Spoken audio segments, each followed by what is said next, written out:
Hi, welcome, Tech4O channel, I'm Michael. That's the new Nokia 6.1 Plus or X6 as it is known in China. It's a mid-range smartphone packing a lot of good features and I would say relatively good-looking phone, although this design is not a game changer, and all the things it can do are very exciting. The top 5 features right now.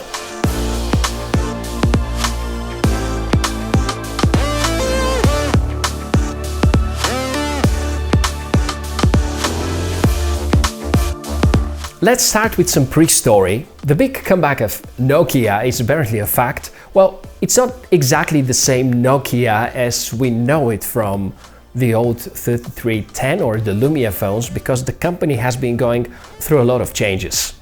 The original Nokia company sold its mobile division to Microsoft, and the new company, which is called HMD Global, has bought it back in 2016. Right now, most of the Nokia smartphones are produced by Foxconn, and therefore they have very strong presence on the Chinese market. While this device is popular as 6.1 Plus as its international version, you can find it in China branded as X6 with very similar specifications. This one is bought from gearbest.com. I was very curious to find out whether if I buy this Nokia phone from China, I'm gonna get the same international experience, and to my surprise, well, they almost are the same. The only differences are in the memory department. The 6.1 Plus can be bought at 64 GB of flash plus 4 GB of RAM, and the X6 you can find with 64 gigs of flash plus 6 GB of RAM, so you get 2 extra gigabytes of memory, or you can buy it as 32 gigs of ROM and 4 gigabytes of RAM, just as the international version, but you have twice less flash. Other than that, it is all the same, and you probably know that China is a place where RAM amount is more favorable than anything else. Starting with the first major topic about this device, and that would be the hardware, more precisely what you pay and how much you get in return for that. Right now, the X6 with its 64 gig version costs around $190, and in terms of specs, it slightly surpasses one of the current bestsellers, the Mi A2 Lite, except the battery life. It is powered by the quite awesome Snapdragon 636, which is a good upgrade to the slightly older 625. Among the most important updates are the custom cores based on the ARM technology and the added hardware encoding of VP9 and VP8, which will offload the CPU a lot, especially when you play YouTube videos. And that's something which is going to pay off through better battery life. It is indeed one of the most powerful chipsets from the 600 series, and its performance advantage is quite notable. While the Xiaomi A2 Lite scores around 80,000 points on Antutu, the 6.1 Plus is at around 110,000, which is like 30% better performance. This is of course below the achievement of many other flagships, but don't forget it's a mid-range phone and the specifications would be good for at least another 2 to 3 years. It comes with a dual SIM slot. And finally, in 2018, most of the smartphone manufacturers have acknowledged the need of a dual SIM support. The not too great news is that the slot is hybrid, meaning that if you want to add a micro SD card, you have to use just a single SIM. Therefore, if you plan to store a lot of files and you need the dual SIM functionality, pick the 64 GB model. The rest of the obvious hardware markings: there is a headphone jack, yay, there is a fingerprint scanner, inside there's a non-replaceable 3060 mAh battery, it's 5.8-inch display, which is a normal LCD display, with relatively good brightness. I gotta say, even outdoors it performs pretty well. It is covered by Gorilla Glass, which is a scratch-resistant surface, not the latest generation though, and using a screen protector is of course recommended because no matter whether Gorilla or not, glass always scratches if it gets in touch with harder materials. Second big topic, let's have a closer look at the camera.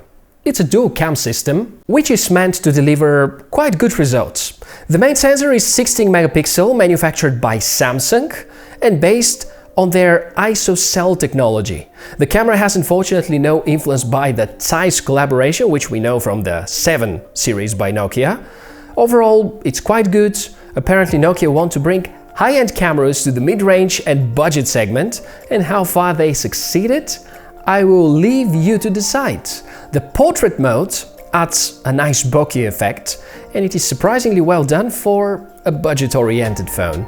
If you want to record video, 4K is supported by the stock camera app, but will not get any stabilization. If you need electronic image stabilization while you're recording 4K, the easiest way is to get the Open Camera app free to download from Google Play Store. Okay, now we can get a decent idea of how the camera of this smartphone performs outdoors in relatively bad lighting conditions, and I'm trying to keep the phone as far away as possible. Unfortunately, I don't have a stick. That would have been helpful. Anyways, 1080p is what I'm using right now with electronic image stabilization. The stock camera app allows recording in 4K without stabilization. You could use theoretically Open Camera. It's a very popular app in Google Play Store, and by the way, thanks a lot to each and every one of you that recommended using this camera. Unfortunately, although it might allow you to select electronic image stabilization, the footage is way too shaky, but never mind.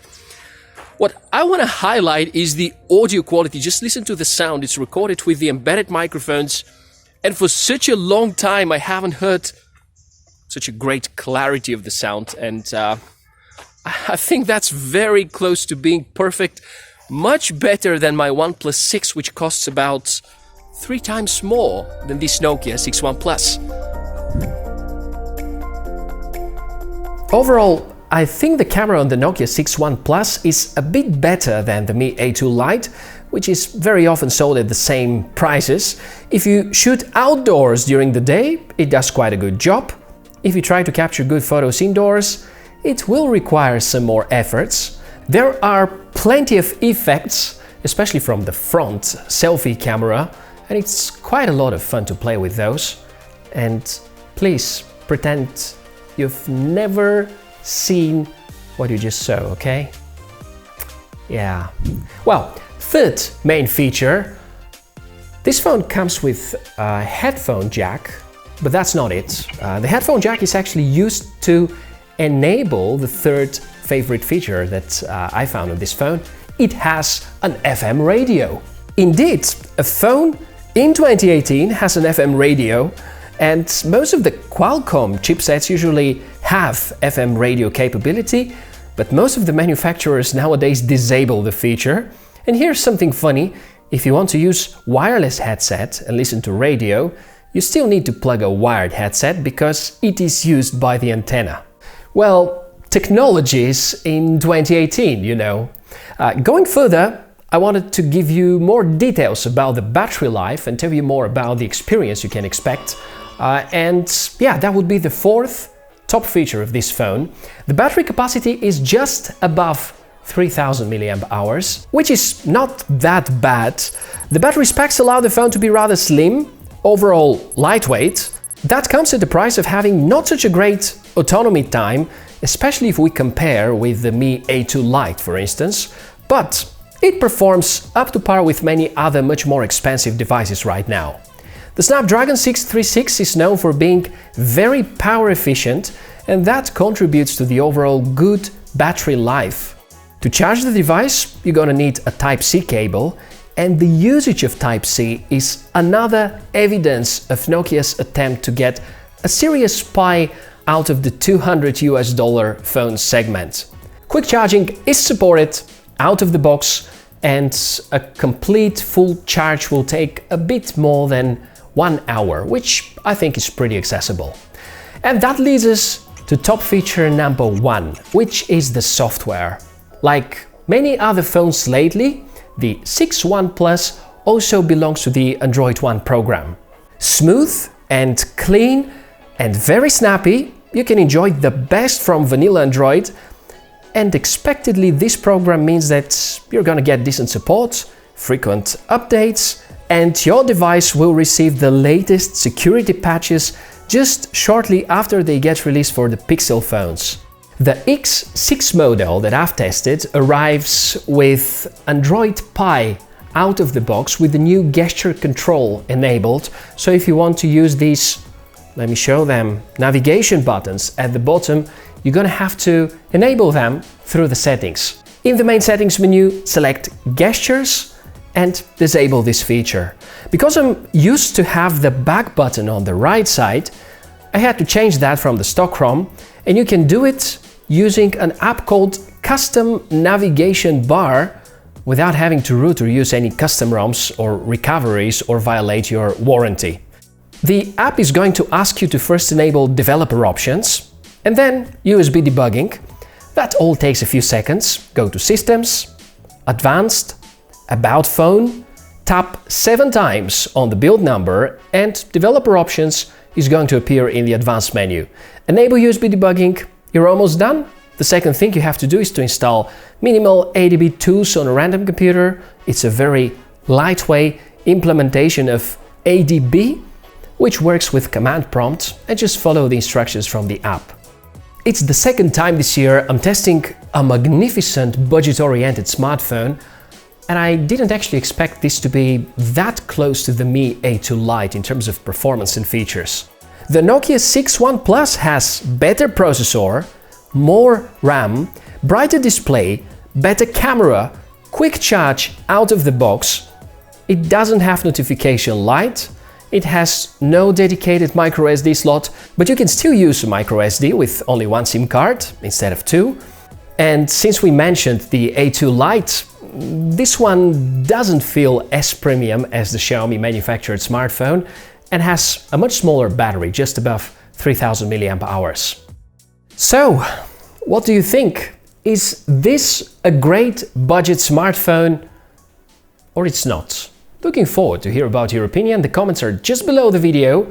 Over there you can also find a convenient link with extra discount to purchase the X6 or the 6.1 Plus, because they're sort of the same. And I guess that's all for this episode. By the way, did you subscribe yet? Yeah, that's better. See you soon. Bye.